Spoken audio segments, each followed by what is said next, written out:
This past summer, Kathy and I had the surprise of our life when we received an invitation to the annual Scottish garden party which Queen Elizabeth throws each year at her palace in Edinburgh, Scotland. She invites 3,000 of her most intimate friends to this. And a friend of ours and former member of Christ in St. Luke's, in fact, he was a lector here, so see what happens when you become a lector at Christ in St. Luke's, you advance. He now works for the Queen and was running the party. And he surprised us with the invitations when he heard that we were going to be in Scotland at the same time as the party. Well, because I don't like to be out of place, and I already felt like an interloper, being American and all that, the first thing I asked our friend upon hearing the news was, what should we wear?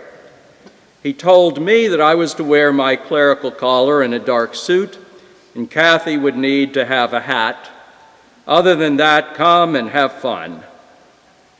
Well, after scanning hundreds of photos of prior royal garden parties, Kathy ordered her hat online at Amazon, where any decent person would order a hat for a garden party.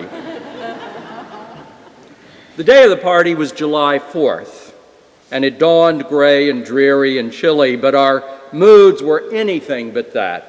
We arrived at the appointed gate to the palace grounds early, amongst many others, as security police scanned us carefully. But once we were there, you could tell at once that everyone was so happy to be there and to be included. And even the security folk were warm and welcoming, full of smiles as they scanned our passports and invitations. One man, looking at my identification, said, "You look fine, Padre." You also could tell that these were just ordinary people, ordinary folk like us, all socioeconomic groups, all races, even people from other countries wearing their native outfits. That this was a cross-section of humanity at this party, and not simply a group of the 0.5%. Before the Queen's official entrance, we picked up our tea and cakes and sandwiches served us at under these wonderful pavilions, and they were served by warm and gracious people who went out of their way to be helpful. No pun intended, we were treated royally. Sitting down at a table to sip our tea, Kathy and I were soon joined by a group of very elderly 90-something ladies.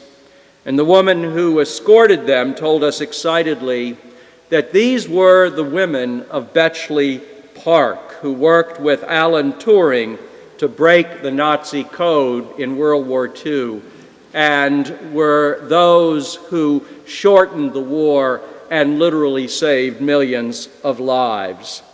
And they too were so happy to be there under their wide-brimmed hats, smiles galore.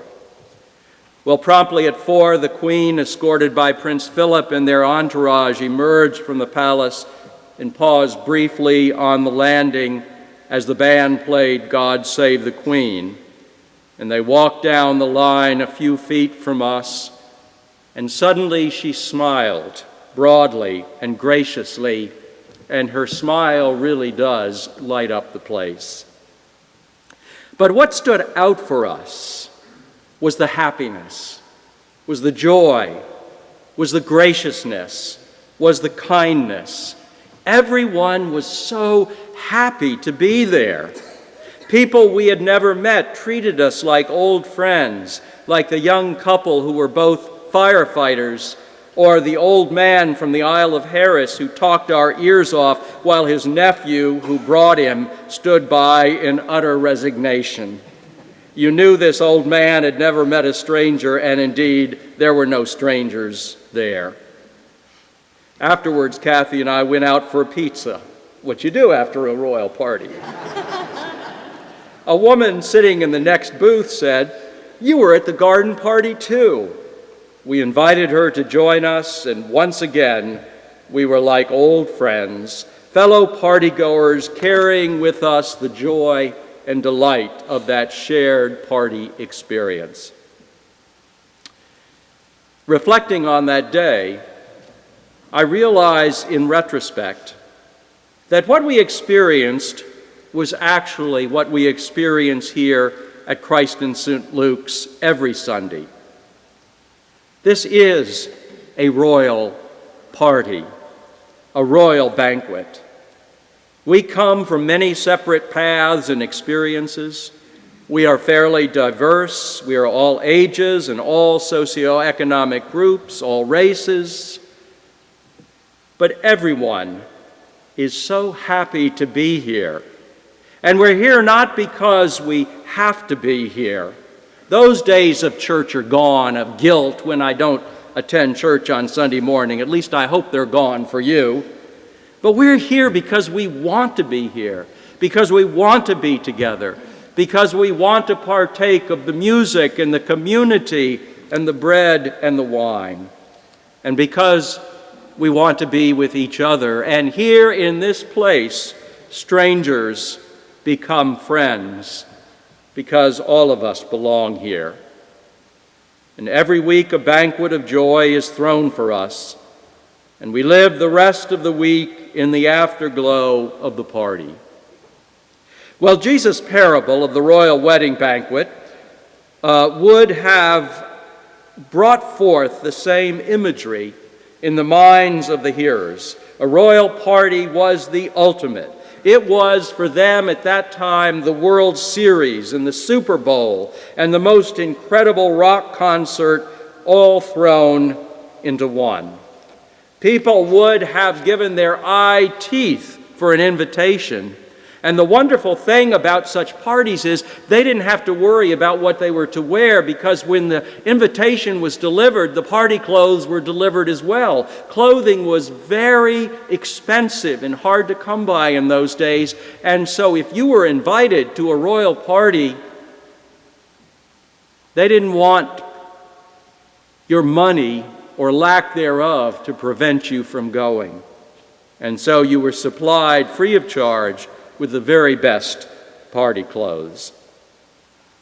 And so the idea that anyone would refuse such an invitation and do it so violently would have been absolutely incomprehensible to those listening. The idea that someone would flout beautiful party clothes delivered to their door free of charge and wear his old work clothes to the party would have been outrageous. And yet the violent refusals to join the party, God's celebration of love and justice and peace, the only things that really bring true happiness, happen every day. And violence begets violence. Not that God acts like a vindictive and capricious king. We shouldn't draw too close parallels in that parable. But when we refuse the banquet of love and justice and grace, which we as God's beloved children are entitled to, when what we are left with is unhappiness and mistrust and the building of self at the expense of others, we all know that those who are abused, those who are deprived, those who are the victims of violence become the abusers, those who deprive others.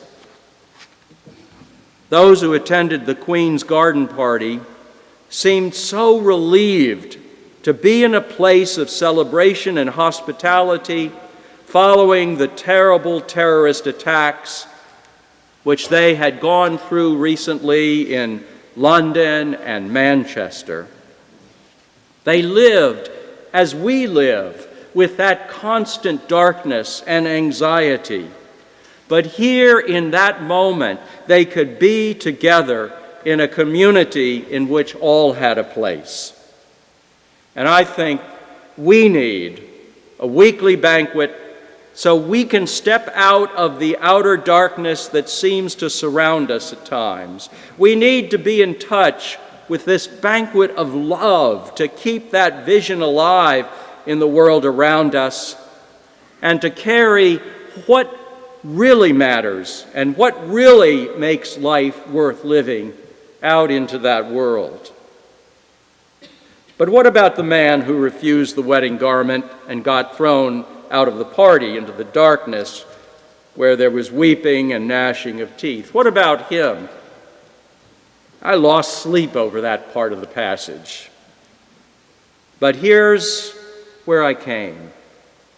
It's the interesting paradox of this parable. For this man who was sent out into the outer darkness is joined by the rejected young rabbi weeping and gnashing his teeth on that dark Friday on the cross. He is the one who hangs with all of us, who too often reject the kingdom feast or forget our wedding garments.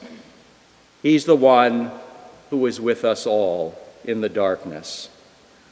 Amen.